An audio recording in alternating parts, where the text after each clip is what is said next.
കണ്ണൂരിൽ നിന്നുള്ള 5 air India express വിമാനങ്ങളും നെടുമ്പാശ്ശേരിയിൽ നിന്നുള്ള 5 വിമാനങ്ങളും റദ്ദാക്കി. കൊച്ചിയിൽ നിന്ന് ആദിത്യൻ ഓമനക്കുട്ടനാണ് വിവരങ്ങളുമായുള്ളത്. ആദിത്യൻ, ഇന്നും ഈ യാത്രക്കാർ വലഞ്ഞിരിക്കുകയാണ് എയർ ഇന്ത്യ എക്സ്പ്രസിലെ ജീവനക്കാരുടെ സമരത്തെ തുടർന്ന്. എന്താണ് ഇന്നത്തെ സ്ഥിതിവിശേഷം?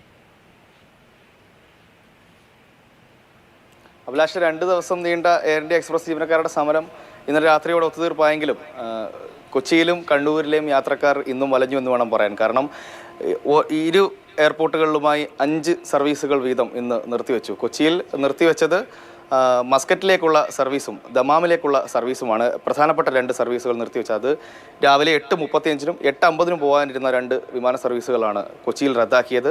അതുപോലെ തന്നെ ഹൈദരാബാദിലേക്കും ബാംഗ്ലൂരിലേക്കും കൊൽക്കത്തയിലേക്കുമുള്ള ഓരോ സർവീസുകളും എയർ ഇന്ത്യ എക്സ്പ്രസ് നിർത്തിവെച്ചു. ഇത് യാത്രക്കാർക്ക് വലിയ ബുദ്ധിമുട്ടുണ്ടാക്കി എങ്കിലും അവർ മുന്നറിയിപ്പ് നൽകിയെന്നൊരു വിശദീകരണം എയർ ഇന്ത്യ നൽകുന്നുണ്ട്. അവർ യാത്രക്കാർക്ക് റദ്ദാക്കൽ വരെ നേരത്തെ നൽകിയതുകൊണ്ട് കുറച്ചൊക്കെ പ്രശ്നങ്ങൾ പരിഹരിക്കപ്പെട്ടുവെന്ന് വിചാരിക്കുന്നു. അതേസമയം കണ്ണൂരിലും സമാനമായി ദമാമിലേക്കും മസ്കറ്റിലേക്കുമുള്ള സർവീസുകൾ നിർത്തിവെച്ചു. അത് യാത്രക്കാർക്ക് ബുദ്ധിമുട്ടുണ്ടാക്കിയിട്ടുണ്ട്. അതേസമയം തിരുവനന്തപുരത്തും കരിപ്പൂരും എയർ ഇന്ത്യ എക്സ്പ്രസിൻ്റെ സർവീസുകൾ പുനരാരംഭിച്ചിട്ടുണ്ട്.